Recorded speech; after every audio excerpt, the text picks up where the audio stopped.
Boy, what a gorgeous day it is here in the turnbuckle of the power belt of the Great Northwest here near Wenatchee, Washington, in the foothills of the eastern slope of the Cascade Mountains.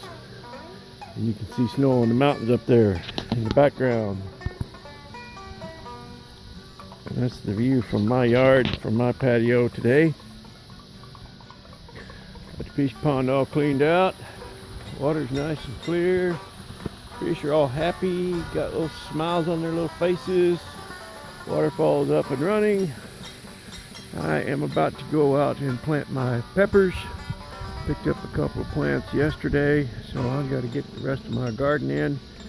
I've got to finish up my drain field that I'm putting in out behind my shop, and so I can get the backhoe off the tractor and get probably the mower on and mow along the driveway. That's getting pretty ratty looking. I need to clean that up, and then I want to get the rotavator on and go down the canyon and till up a spot down there. I'm thinking about putting in a little patch of corn this year and some melons down there maybe.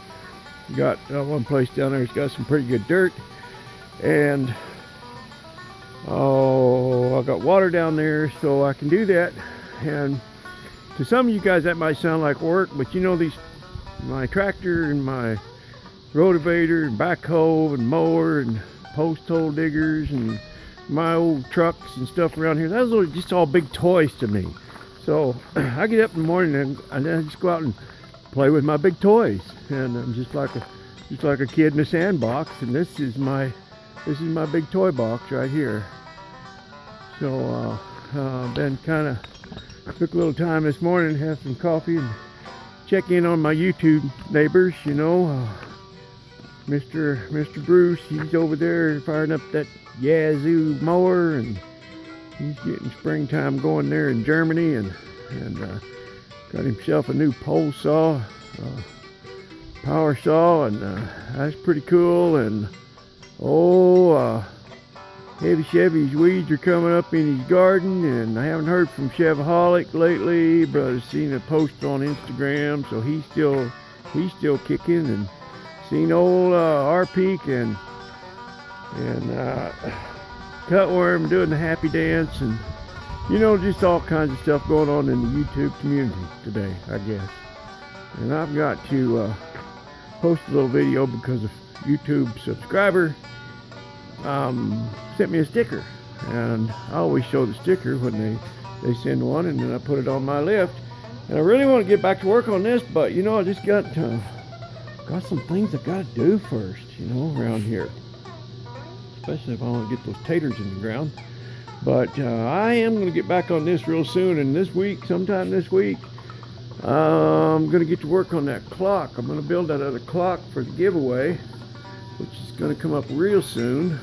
And then we got this thing down off the shelf. My son and his friend were up here, and they got that thing down off the shelf for me, and they were kind of wondering how I got it up there by myself. I kind of wondered that too. But anyway, this is Noah, my grandson's little hot rod that he and I built out of this mailbox, and he always rides with me in the Classy Chassis Parade that's coming up here on May the 6th. And that's gotten to be kind of tradition for us since he's been doing it with me 4 years now. And he and I built this little car together, and we just had a blast doing that. So I'm going to grab him here either one night this week or next weekend, grab him for a couple hours and bring him up. And he wants to work on this thing. He talked about some things he wanted to do with it before the parade. And he likes zoomies, and I think we might have to build some zoomies and put on there. So that's kind of a cool thing, and I think I'm going to electrify this thing and make it go on its own power so he and Richard can ride together. One of them can ride this, one can ride the go-kart, and I can ride this one. And let's go in here in the office, and we'll show you a little picture of, there's one of the little man cave shelves that's going to be in the giveaway. Right here. When this was our first year when we built that little car, and Noah got his picture in the newspaper, and Next day at the car show, he had his little car sitting out there beside my little Rockabilly Rat, and he was real proud of that.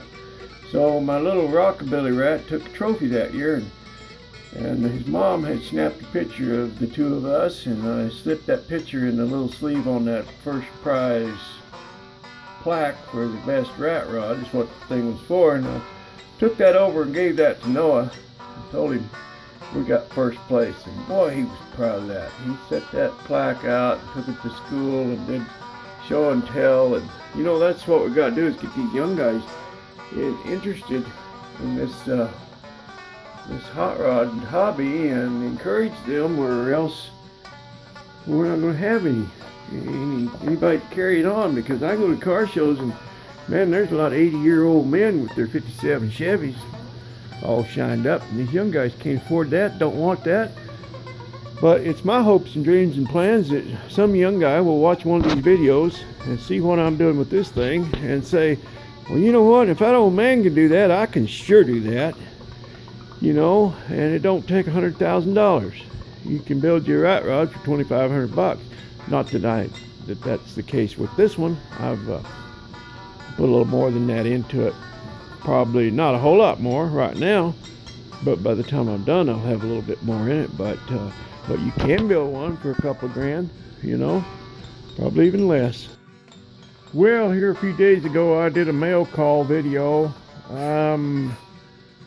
Opened the envelope in front of the camera and talked about the sticker and the gentleman who sent it to me, and I cannot find that video anywhere. So I'm just going to have to do it this way, but I want to recognize Captain Jerk sent me this sticker, and I put it on my lift, and you're here with good company, Mr. Jerk. I don't know why he calls himself Captain Jerk. He's always been nice to me, but anyway, you're in with good company, Mr. Jerk. You're in here with, Shade Tree Fix-It Man, Chevaholic, there's Old Cutworm, Great Chev Truck, on and on. So, yeah, welcome, Captain Jerk. Glad you're here.